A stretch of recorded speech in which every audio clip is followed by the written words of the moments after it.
우리는 계속해서 사도행전 말씀 속에서 바울의 전도 여정을 함께 살펴보고 있습니다. 특별히 2차 전도 여정 가운데 보면 마게도냐로 건너온 바울은 빌립보, 데살로니가, 베레아에서 오래 머물지 못하고 때로는 생명의 위협을 받아 도망치는 그러한 일들이 반복되고 있음을 우리는 성경을 통해서 계속해서 보고 있습니다. 그러나 한 가지 중요한 것은 바울이 그와 같이 쫓김을 당한다 할지라도 바울이 전한 복음은 그 전한 지역에서 놀라운 역사가 일어남으로 말미암아 많은 사람들이 예수 그리스도를 믿고 구원을 받아 교회가 세워지게 되었습니다. 바울은 훗날 로마서를 기록하면서 이렇게 고백합니다. 로마서 1장 16절에 있는 말씀인데요. 내가 복음을 부끄러워하지 아니하노니 이 복음은 모든 믿는 자에게 구원을 주시는 하나님의 능력이 됨이라 라고 그렇게 고백합니다. 그렇습니다. 사람이 아니라 복음에 하나님의 능력이 임함으로 인하여 이처럼 사람은 쫓김당하고 어려운 가운데 있다 할지라도 복음을 통해 교회가 든든히 세워지고 있음을 고백하고 있습니다. 이처럼 우리는 지금까지 바울의 사역 속에서 바울이 전한 복음을 듣고 교회가 든든히 세워지는 것을 살펴보았는데요. 그러나 우리가 오늘 함께 봉독한 사도행전 17장 16절 이하에 나와 있는 아덴에서는 사뭇 다른 모습을 우리가 발견하게 됩니다. 오늘 본문 사도행전 17장 15절은 이렇게 성경은 말씀합니다. 바울을 인도하는 사람들이 그를 데리고 아덴까지 이르러 그에게서 실라와 디모데를 자기에게로 속히 오게 하라는 명령을 받고 떠나니라 말씀합니다. 바울이 베레아에서 도망치듯 나와서 오게 된 장소를 오늘 아덴이라고 표현하고 있습니다. 아덴 지도상에서 보면 그 파란 가운데 있는 것이 아덴인데요. 지금의 그리스의 아테네를 의미합니다. 이 아덴은 이 베레아에서 남쪽으로 많이 떨어져 있고요. 그래서 그 지역은 마게도냐 지역이 아니라 그 아덴 옆에 보면 아가야라는 지역에 속해 있음을 우리가 지도를 통해서 보게 됩니다. 이 아가야라는 지명을 여러분들도 기억하셨으면 좋겠습니다. 먼저 오늘 이 아덴, 그리스의 아테네라는 도시가 어떤 도시였는가 오늘 성경은 이렇게 표현하고 있습니다. 바울이 아덴에서 그들을 기다리다가 그 성에 우상이 가득한 것을 보고 마음에 격분하였다라고 그렇게 성경은 말씀합니다. 아덴에서 실라와 디모데를 기다리던 바울이 그 아덴 지역을 돌아봤을 때 그 지역은 우상이 가득한 지역이었다라고 그렇게 고백합니다. 원어적으로 보면 성 전체가 우상 밑에 있었다라는 뜻을 가지기도 합니다. 바울이 본 것처럼 아덴이라는 도시는 바울이 본 것처럼 우상이 가득한 것뿐만 아니라 역사적으로도 그 우상, 신전이 가득했던 도시였음을 우리가 알 수 있습니다. 아덴의 중심지 아크로폴리스 중앙에는 파르테논 신전이 머물고 있고요. 우리가 잘 아는 제우스 신전, 이와 같은 다양한 신전들이 많이 있는 곳이 바로 이 아덴이라는 지역입니다. 이것을 바울은 어떻게 표현하고 있느냐? 그들을 전도할 때에 22절은 이렇게 말씀합니다. 바울이 아레오파고 가운데 서서 말하되 아덴 사람들아 너희를 보니 범사에 종교심이 많도다라고 그렇게 표현합니다. 그들이 종교심이 많다라는 거죠. 얼마나 종교심이 많은지 이어지는 23절에 보니까 내가 두루 다니며 너희가 위하는 것들을 보다가 알지 못하는 신에게라고 새긴 단도 보았으니 라고 그렇게 말씀합니다. 심지어 알지 못하는 신도 단을 만들어 경배했던 사람들이 이 아덴 사람들이었다라는 거죠. 그들은 모두가 신처럼 여겼다라는 겁니다. 소위 말해서 모든 만물에 신이 있다라고 여겼기에 그들의 신론을 범신론이라고 표현하기도 합니다. 본문의 의미는 아덴의 모든 사람들은 이 종교적인 마음이 강하다 보니까 그 모든 것 가운데 우상을 만들고 신전을 만들었다라는 거죠. 뿐만 아니라 이 아덴은 우상이 가득했던 것뿐만 아니라 우리가 역사적으로 보면 이 아덴은 헬라 사상과 문명의 중심지였음을 보게 됩니다. 오늘 본문 18절에 보면 어떤 에피크로스와 스토아 철학자들도 바울과 쟁론했다라고 그렇게 표현하고 있죠. 여러분들 우리가 과거 학교 다닐 때 서양 철학사를 공부하다 보면 나오는 이름이 있습니다. 소크라테스, 플라톤, 아리스토텔레스. 여러분들 지나가면서 들은 얘기 기억나시죠? 이 모두가 사실 이 아테네에서 이 철학 사상이 나왔던 것으로 우리가 역사적으로 배우고 있습니다. 특별히 오늘 본문에 나오는 에피쿠로스와 스토아 철학자들도 그 쾌락주의나 이성주의를 바탕으로 그들은 그 자신들이 가지고 있는 지혜가 최고로 여기는 그러한 사람들이었다라는 거죠. 그래서 그들의 인생의 주된 관심은 지혜였습니다. 그래서 늘 새로운 사상에 관심을 가졌고, 그래서 많은 수용적인 마음을 가졌다라고 표현되고 있습니다. 그래서 오늘 성경에 보면 19절에 보면 그를 붙들어 아레오박으로 가며 말하기를 내가 말하는 이 새로운 가르침이 무엇인지 우리가 알 수 있겠느냐라고 그렇게 표현을 하죠. 그들은 종교심이 강한, 그리고 지혜를 으뜸으로 생각하기 때문에 그들은 바울이 전하는 것이 무엇인지를 들으려 하였다라는 거죠. 모든 종교를 인정하고 또 새로운 철학과 사상을 받아들이기에도 열려있는 사람들이 어찌 보면 이 아덴에 속해 있는 사람들이었다라는 겁니다. 그런 의미에서 보면 우리가 지난주에 보았던 베레아 사람들 어떠했죠? 베레아 사람들은 너그러웠다라고 표현하고 있습니다. 편견과 선입견이 없이 그 복음을 수용적으로 받아들였다라고 우리가 함께 말씀을 살펴보았는데요. 그런데 이 베레아 사람들과 이 아덴 사람들은 사실 동일하냐? 그렇지 않다라는 거죠. 오히려 보면 반대입니다. 바울이 이 아덴에서 어떠한 일을 겪게 되었는가? 우리가 오늘 함께 봉독한 이 사도행전 17장 이제 16절 이하의 말씀에 보면 그동안 처음에 말씀드린 것처럼 바울은 때로는 쫓김당하기도 하고 때로는 위협을 당했지만 그가 거하는 곳곳마다 빌립보, 또 데살로니가, 베레아 많은 사람들이 주께로 돌아오고 교회가 세워졌습니다. 그런데 아덴에서는 그렇지 않았다라는 거죠. 그러기에 이 아덴에서의 바울은 처음으로 좌절을 맛본 지역이다라고 그렇게 표현할 수도 있습니다. 어떻게 그렇게 표현할 수 있느냐?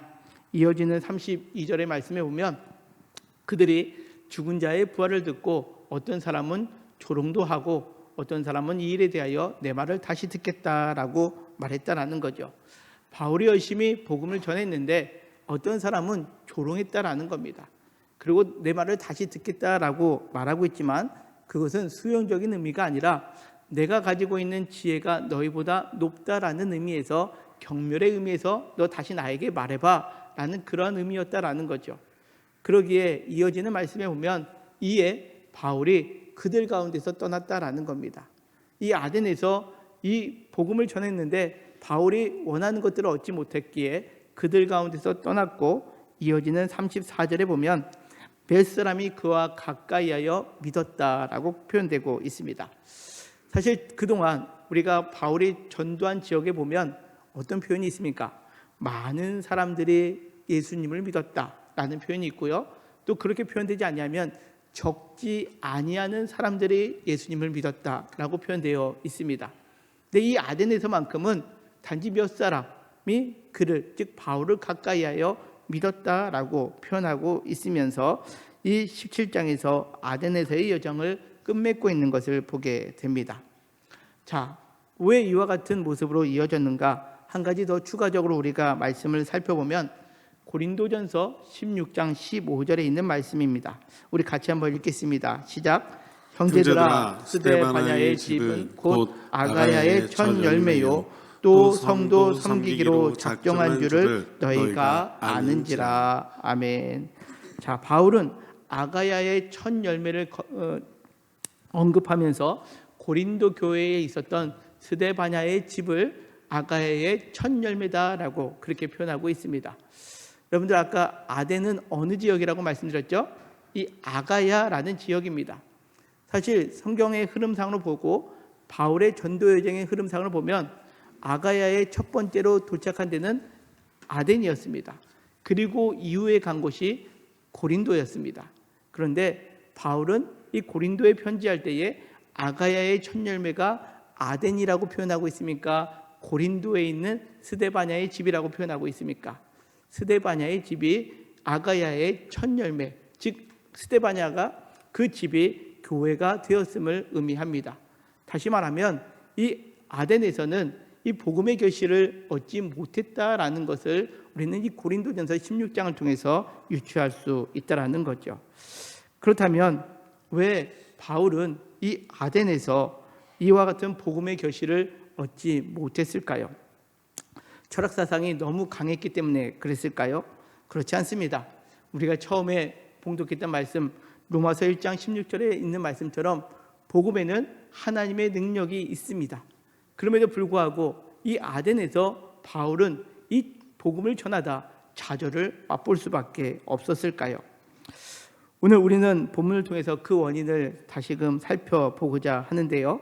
특별히 오늘 함께 봉독한 19절, 20절을 다시 한번 보겠습니다. 그를 붙들어 아레오파고로 가며 말하기를 내가 말하는 그 이 새로운 가르침이 무엇인지 우리가 알 수 있겠느냐? 내가 어떤 이상한 것을 우리 귀에 들려주니 그 무슨 뜻인지 알고자 하노라 라고 그렇게 표현합니다. 사실 그들의 태도를 보면 우리는 알고 싶다, 내가 하고자 하는 말을 마음껏 해봐라 라고 그렇게 바울에게 복음을 전할 수 있도록 기회를 허락하고 있습니다. 이러한 분위기라면 바울의 입장에서는 그동안과 너무 사뭇 다른 것 아니겠습니까? 그동안 회당에서 복음을 증거하다가 사람들이 처음에는 수용하다가도 많은 유대인들에 의해서 그는 핍박받고 또 소동으로 인하여 그곳에 오래 머물러 있지 못했는데, 지금 이 아덴 사람들은 바울로 하여금 야, 네가 전하는 거 우리가 좀 더 듣게 좀 얘기해봐, 더 자세히 무슨 뜻인지 우리가 알고자 하니까 얘기해봐 라고 말하고 있다라는 거죠. 그동안의 모습들, 돌 던지고 때리고 불량배 동원했던 그 모습과는 완전 다른 모습이 이 아덴에서 있었습니다. 왜 그랬을까? 그들은 최고의 지성을 가진 사람으로 자부심을 가졌던 사람들이었습니다. 그러기에 그들에게 이 복음은 하나의 궁금증이었습니다. 그들이 가지고 있는 지식의 플러스 하나로 여기고 있었다라는 거죠. 이러한 그들에게 바울이 복음을 전할 때의 모습을 우리가 오늘 성경 속에서 유심히 살펴보아야 하는데요. 이러한 지혜가 자신들이 높다라고 여기는 이 사람들에게 바울이 어떻게 복음을 증거했느냐? 사도행전 17장 17절에 이렇게 말씀합니다. 회당에서 유대인과 경건한 사람들과 또 장터에서는 날마다 만나는 사람들과 변론하니라고 그렇게 표현하고 있습니다. 바울은 이 아덴에서도 유대인의 회당에 먼저 들어가 유대인들 그리고 유대교로 개종했던 그 경건한 사람들에게 복음을 변론했다라는 겁니다. 자, 이게 변론하다라는 단어가 헬라어로 디알레고마이라는 단어를 쓰고 있습니다. 이것은 철저하게 말하다, 이야기하다라는 뜻입니다. 이것을 다른 성경에서는 이 디알레고마이라는 단어가 강론하다라고 그렇게 번역되기도 합니다. 그래서 이 단어를 보면 이 사도행전 17장뿐만 아니라 18장, 19장, 20장에서도 계속해서 바울이 변론, 강론하다라는 이 디알레고마이라는 단어를 쓰고 있는 것을 보게 됩니다. 누구에게요? 유대인들과 경건한 사람들에게는 이 디알레고마이라는 단어를 썼다라는 겁니다. 그런데 이어지는 18절에 보면 어떻습니까? 어떤 에피쿠로스와 스토아 철학자들도 바울과 쟁론할 때라고 표현하고 있습니다. 자, 조금 전에는 변론이라는 단어를 썼는데 특별히 에피쿠로스와 스토아 철학자들 앞에서는 변론이 아니라 쟁론했다라고 표현되고 있습니다. 근데 이 쟁론하는데 왜 쟁론하게 되느냐? 어떤 사람들은 이르되 이 말쟁이가 무슨 말을 하고자 하느냐라고 말했다라는 거죠. 여기서 말하는 말쟁이는 말을 잘하는 사람이라는 표현이 아니라 그것을 좀 낮추어서 부르는 말입니다. 소위 말해서 여기저기서 들은 얘기를 그냥 말한다라는 의미죠. 어찌 보면 거지들이 여기저기서 주워 먹으면서 삶을 유지한다라는 의미가 담겨 있는 것이 원어적으로 이 말쟁이라는 표현입니다. 그러니까 이 에피쿠로스나 이 스토아 철학자들이 볼 때 바울이 말하는 것은 우리가 가지고 있는 지식에 한참 미치지 못한다라고 여겼다라는 거죠. 그때 바울이 뭐 했다고요? 쟁론했다라고 표현하고 있습니다. 그동안은 강론, 복음에 대해서 말하고 이야기하고 그렇게 이야기했다면 여기서 쟁론했다라고 표현하고 있는데, 이 쟁론의 의미는 무엇이냐? 그 단어는 헬라어로 쉼발로라는 단어를 씁니다. 근데 이 쉼발로라는 단어는요, 의논하다라는 뜻과 있고 쟁론하다라는 뜻도 있지만 때로는 결합하다, 돕다, 유익을 주다라는 그러한 의미로도 사용되는 것을 보게 됩니다. 무엇을 의미하느냐? 바울은 이 에피크로스 또 스토아 철학자들과 만나 의견이 달릴 때에 쟁론, 즉 쉼발로 의견을 나누면서 그들을 설득하려 했다라는 거죠. 그들로 하여금 그들이 가지고 있는 지식적으로 또 그들이 가지고 있는 논리를 대항하고자 그들을 한마디로 얘기하면 지식적으로 이해시키기 위하여, 논리적으로 설득하기 위하여 말하고 있었다라는 거죠. 그것이 뭐라고요? 바로 쟁론하다라는 이 헬라어 쉼발로라는 단어의 의미입니다. 사실 우리는 신앙생활하면서 누군가에게 복음을 증거할 때에 이와 같은 태도를 가져야 된다라고 생각할 때가 있습니다. 다른 사람에게 이 오늘 에피쿠로스, 스토아 철학자들처럼 논리적으로 설명하면 내가 믿을게 라고 생각하는 사람들을 우리는 종종 만나게 됩니다. 때로는 과학적으로 입증이 돼야지 내가 예수님을 믿겠다라고 말하는 사람들도 있습니다. 그때에 우리는 어떻습니까? 내가 가지고 있는 지식을 총동원해서 그들을 설득하고 이해시키려고 합니다. 그러다 보니까 어떻게 합니까? 말이 딸리죠. 그러면 오늘 이 에피쿠로스와 스토아 철학자들이 바울에게 말한 것처럼 단지 너희들은 말쟁이야 라는 얘기를 때로는 우리가 듣는 얘기이기도 합니다. 그러나 여러분들, 우리가 오늘 이 말씀 속에서 깨달아야 될 것이 무엇이냐? 복음은 다른 사람들을 논리적으로 또 이해시키기 위해서 때로는 과학적으로 입증시키는 것이 아니다라는 것을 우리는 기억해야 한다는 거죠. 다른 사람들을 이 복음을 논리적으로 또 과학적으로 우리가 이성적으로 알게 하려고 하다 보면 우리는 이것을 제대로 설명할 수 없는 경우를 만나게 된다는 겁니다. 왜 그랬을까요? 자, 이 자리에도 우리가 사실 그 성경 말씀에 대하여 어떤 분들은 그렇습니다. 성경 말씀을 볼 때마다 논리적으로 이해가 안 돼. 이것은 내가 이성적으로 받아들일 수가 없어 라고 혹시 생각하면서 여러분들 예배를 드리고 있는 분들 혹 계시지는 않습니까? 그러나 우리를 구원하는 복음은 내가 논리적으로 또 이성적으로 내가 과학적으로 입증될 때만 받아들일 수 있는 것이 결코 아니다라는 겁니다. 왜 그러느냐? 이것은 바로 우리가 하나님과 우리의 관계가 특별하기 때문에 그렇습니다. 한 가지 큰 예를 들어보면 먼저 부모와 자녀의 관계를 한번 여러분들 생각해 보십시오. 부모와 자녀의 관계를 여러분들 어떻게 입증할 수 있습니까? 생김새를 보고 또한 그들의 하는 행동을 보고 부모는 똑같아 라고 우리는 그렇게 생각을 합니다. 그렇지 않습니까?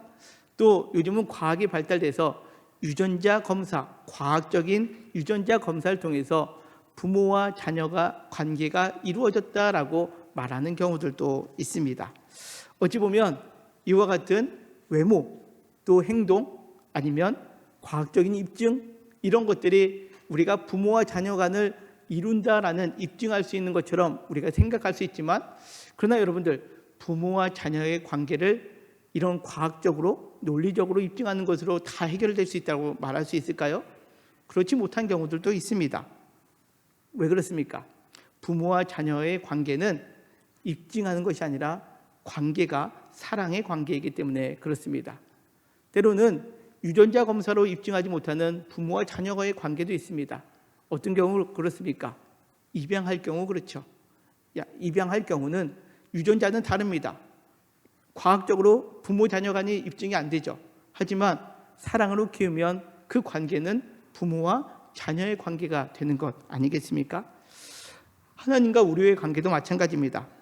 사람들은 어느 순간에 우리가 학문적으로 논리를 배우고 또 과학적인 입증이 되는 것이 참인 것으로 우리가 배우며 삶을 살아가다 보니까 이 하나님에 대해서도 우리와의 관계가 이성적으로 과학적으로 입증돼야지 이것이 참 믿음이다라고 생각하는 경우가 있다는 거죠.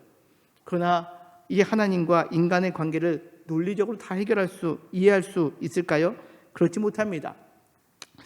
인간이 하나님을 떠나 죽을 수밖에 없는 존재가 되었지만 그리하여 죄로 인하여 하나님의 형상이 파괴되었습니다. 그 하나님과 인간의 관계는 끝난 거죠. 그러나 하나님은 그 인간을 버리지 않고 영원히 심판하지도 않고 어떻게 하셨습니까? 하나님이 그들을 사랑하셔서 독생자를 아낌없이 우리에게 주셨다라는 거죠. 그래서 그 아들을 믿는 자마다 멸망하지 않고 영생을 얻게 하셨다라는 겁니다. 하나님과 인간과의 관계도 마찬가지입니다. 이성적으로, 논리적으로, 과학적으로 입증할 수 없는 관계가 된다라는 거죠. 어떤 관계입니까? 우리가 지난 특별 새벽 기도회 때 말씀드린 것처럼 우리의 모든 하나님과 우리 인간의 관계는 논리적으로 이해할 수 없는 깊은 사랑의 관계가 있기 때문에 그렇습니다. 여러분들 믿으십니까? 그러기에 하나님께서 우리를 사랑하여 주신데 어떻게 사랑하시느냐? 로마서 8장 15절 16절에 이렇게 말씀합니다. 너희는 다시 무서워하는 종의 영을 받지 아니하고 양자의 영을 받았으므로 우리가 아빠, 아버지라고 부르짖느니라. 성령이 친히 우리의 영과 더불어 우리가 하나님의 자녀인 것을 증언하시나니 라고 그렇게 말씀합니다. 하나님께서 친히 우리로 하여금 하나님의 자녀인 것을 입증하셨다라는 거죠. 어떻게 해요? 우리를 너무나 사랑하셔서 독생자를 아낌없이 십자가에서 죽이기까지 하심으로 인하여 이를 믿는 자마다 하나님의 자녀가 되는 권세를 주셨습니다. 이것이 하나님이 우리에게 주시는 복음이요 하나님이 우리를 사랑해 주시는 증거임을 여러분들 믿으시기를 바랍니다. 그런데 오늘 바울의 모습은 어떠했습니까? 지식으로 복음을 받아들이는 사람들에게 지식으로 이해시키려 그들과 쟁론했다라는 거죠. 오늘 본문 나오는 쟁론, 좀 더 자세히 살펴보면 바울이 아덴에서 쟁론했던 내용이 사도행전 17장 24절부터 31절까지 나옵니다. 오늘 우리가 함께 봉독한 본문 뒷부분에 나오는데요. 여러분들 이 바울의 쟁론의 부분을 우리가 잘 살펴보면 하나님이라는 단어가 나옵니다. 예수라는 단어가 나옵니다. 그리고 부활이라는 단어가 나옵니다. 그러면서 그 단어를 가지고 그들에게 열심히 설명했다라는 거죠. 이성적으로, 논리적으로, 그리고 바울이 가지고 있는 수사학적으로 그들에게 이 하나님, 예수, 부활을 쟁론했습니다. 근데 결국 어떻게 됐습니까? 18절 하반절에 보면 어떤 사람이 이르기를 이방신들을 전하는 사람인가 보다 하니 이는 바울이 예수와 부활을 전했기 때문이다라는 거죠. 자, 바울이 예수와 부활을 전했습니다. 근데 어떻게 전했다고요? 논리적으로, 수사학적으로, 이성적으로 그들을 이해시키려고 전하다 보니까 결국 어떠한 모습이 되었습니까? 그들의 단순히 지적 호기심에 그들이 듣긴 했지만 결국 32절에 있는 말씀처럼 그들이 죽은 자의 부활을 듣긴 했지만 그 어떤 사람들은 그것을 조롱했다라는 거죠. 그리고 야, 너 다시 한번 얘기해봐 라고 처음에 말씀드린 것처럼 경멸의 태도를 보였다라는 겁니다.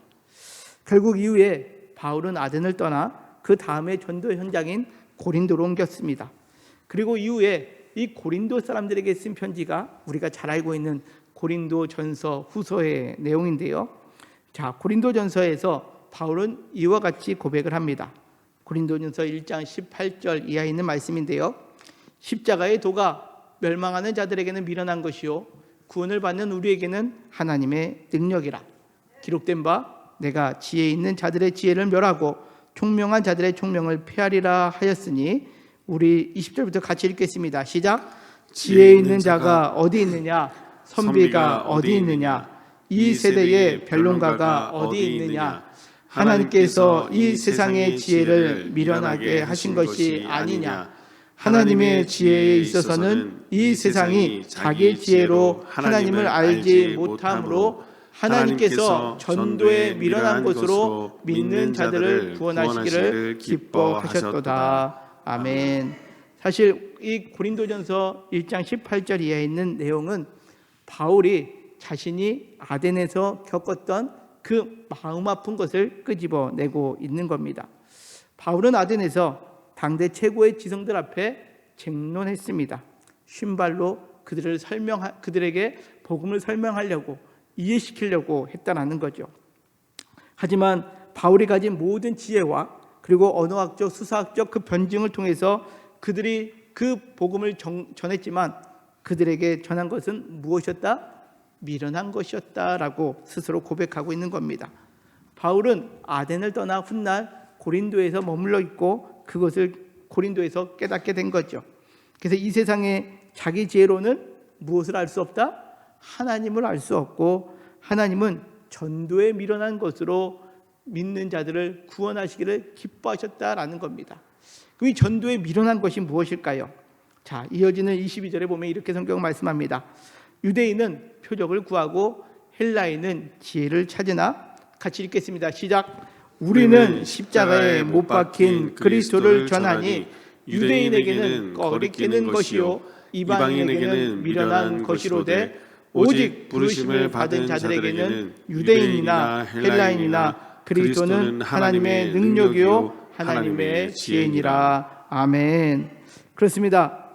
사도 바울이 아덴에서 전도하고 깨달은 것은 그 세상적인 지식으로 전하는 것은 오히려 복음 앞에서는 미련한 것이요 십자가에 못 박히신 그리스도만을 전하는 것이 하나님의 사랑을 제일 잘 아는 것이고 이것이 우리를 구원하는 하나님의 능력이요 하나님의 지혜임을 선포하고 있다라는 겁니다. 바울이 사도행전 17장 그 24절 이하에 쟁론했던 내용에 보면 여러분들 말씀을 다시 한번 가서 보시면 거기에는 예수가 그리스도라는 말이 안 나옵니다. 그리고 십자가의 죽음에 대해서 나오지 않습니다. 그냥 그들을 설득하기 위한 하나님, 예수, 부활에 관한 이야기만 있었다라는 거죠. 그때 바울은 다시 한번 깨달은 겁니다. 아, 내가 전해야 될 것은 수사학, 이론이 아니라 뭐라고요? 십자가에 못 박히신 예수 그리스도를 증거하는 것이다 라고 그렇게 고백하고 있다는 겁니다. 그것이야말로 그리스도, 예수께서 그리스도 나의 구원자가 되심을 증거할 때에 비로소 그것이 하나님의 능력이요 하나님의 지혜가 됨을 오늘 성경은 우리에게 말씀하고 있다는 거죠. 자, 다음 고린도전서 2장으로 넘어가면 바울은 또 이렇게 말합니다. 같이 읽겠습니다. 시작. 형제들아, 내가 너희에게 나아가 하나님의 증거를 전할 때 말과 지혜의 아름다운 것으로 아니하였나니 내가 너희 중에서는 예수 그리스도와 그의 십자가에 못 박히신 것 외에는 아무것도 알지 아니하기로 작정하였습니다. 아멘. 그렇습니다. 아덴에서는 뭐가 빠졌죠? 예수가 그리스도이심을 빠졌고 그가 십자가에 못 박히신 것이 빠졌습니다. 그러다 보니까 아덴에서는 그는 좌절을 맛봤다는 거죠. 이제 고린도에서 뭐라고 고백합니까? 내가 이 고린도 너희에게는 예수가 그리스도 되심 그리고 십자가에 못 박히신 것에는 아무것도 알지 아니하기로 뭐 했다고요? 작정했다라는 겁니다. 예수님만이 나의 구원자가 되시고 그 예수님이 나의 구원자가 되시기 위해서 친히 십자가에서 못 박혀 죽으심으로 인하여 그 하나님의 사랑을 나에게 알게 하셨다는 것, 이것만을 전하기로 작정했다라고 바울은 그렇게 고백하고 있는 겁니다. 그러면서 이어지는 3절부터 5절은 또 이렇게 말씀합니다. 내가 너희 가운데 거할 때에 약하고 두려워하고 심히 떨었노라. 바울도 사람이었습니다. 아덴에서 복음을 전하는 것을 실패하고 나서 그가 고린도에서 또 그 이방인들에게 복음을 전할 때 뭐 했다고요? 약하고 두려워하고 심히 떨었다라는 거죠. 그러나 어땠습니까? 내 말과 내 전도함이 설득력 있는 지혜의 말로 하지 아니하고 다만 성령의 나타나심과 능력으로 하여 너희 믿음이 사람의 지혜에 있지 아니하고 다만 하나님의 능력에 있게 하려 함이었다라고 그렇게 고백하고 있는 겁니다. 그렇습니다. 바울은 아덴에서 자신이 지식과 논리로 복음을 전하려 했다가 좌절을 맛본 후에 고린도에서는 지혜의 말로 하지 아니하고 성령의 나타나심과 능력으로 전하고 있었음을 선포하고 있는 것입니다. 사랑하는 성도 여러분, 오늘 말씀을 통해서 우리는 두 가지를 깨닫고 결론 낼 수 있습니다. 그것은 무엇이냐?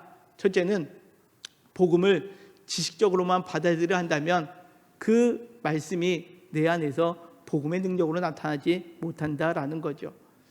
우리는 이 세상의 학문을 통해서 논리적으로 삶을 살려고 합니다. 지식적으로 이해하고 이성적으로 살려고 하는 것이 우리의 생활의 습관입니다. 어찌 보면 아덴에 있던 사람들보다 우리는 더 지성적으로 또 논리적으로 과학적으로 삶을 살려고 합니다. 그러나 믿음은 그것으로 사는 것이 아닙니다. 복음이라는 것은 내가 정말로 이성적으로 깨닫지 못하는 하나님이 나를 위하여 친히 이 땅에 오신 그 사랑 안에서 내가 구원받고 있음을 깨닫는 것이죠. 그래서 복음은 이성이 아니요 논리가 아니요 과학이 아니라 바로 말씀 안에 있는 그 하나님의 사랑 안에 내가 복음의 능력을 취하는 것임을 여러분들 믿으시기를 바랍니다. 또 하나의 모습은 우리가 세상의 논리와 지식이 아닌 성령의 능력 안에서 하나님의 사랑을 증거하는 사람이 되어야 된다는 거죠. 우리는 그동안 복음을 증거할 때에 바울처럼 상대방이 똑똑하니까 지식적으로, 또 상대방이 논리적이니까 논리로, 또 내가 가지고 있는 모든 것들을 직결해서 수사학적으로 잘 설명하면 저 사람이 복음을 듣고 예수 믿겠다 생각을 했습니다. 그러다 보니까 그렇게 전했는데 그 사람이 예수를 믿나요? 믿지 않는 경우를 더 많이 경험했습니다. 그러다 보니까 우리 입은 닫히게 된 거죠. 복음을 전하지 못하고 나만 잘 믿어야지 라고 생각했습니다. 그러나 오늘 이 바울의 모습을 다시 한번 우리는 되돌아보면서 이제 우리가 세상의 논리와 지식으로 우리가 복음을 전하는 것이 아니라 성령의 능력 안에서 예수 그리스도께서 나에게 베풀어진 그 복음의 사랑을 가지고 그 사랑을 증거하는 우리 영통교회 모든 성도님들 되시기를 주님의 이름으로 간절히 축원합니다. 그럴 때에 우리가 진정으로 사랑의 사람이 될 수 있는 거죠. 우리 교회가 또 내가 속해 있는 가정, 내 구역이 진정으로 이 사랑을 믿음으로 받아들일 때 복음의 능력으로 예수께서 그리스도가 되심, 그리고 십자가에서 죽으심이 나를 사랑하신 것이라는 그 세상이 알 수 없는 그 신비를 내가 믿음으로 고백할 때에 그 믿음 안에 십자가의 능력, 복음의 능력이 우리 삶 가운데 충만하게 나타나게 되는 것입니다. 올해 우리 교회 표가 사랑의 공동체 제자된 교회입니다. 우리가 그것을 이루어가기 위해서 주님이 십자가에서 자기를 내어주시기까지 나를 사랑하셨다는 것을 온전히 믿음으로 나도 그 사랑 안에 거하고 있음을 날마다 선포하고 고백할 때마다 다른 이들에게도 사랑을 전하는 참된 믿음의 사람이 될 줄 믿습니다. 이와 같은 삶을 살아가는 우리 영통교회 모든 성도님들 되시기를 주님의 이름으로 간절히 축원합니다.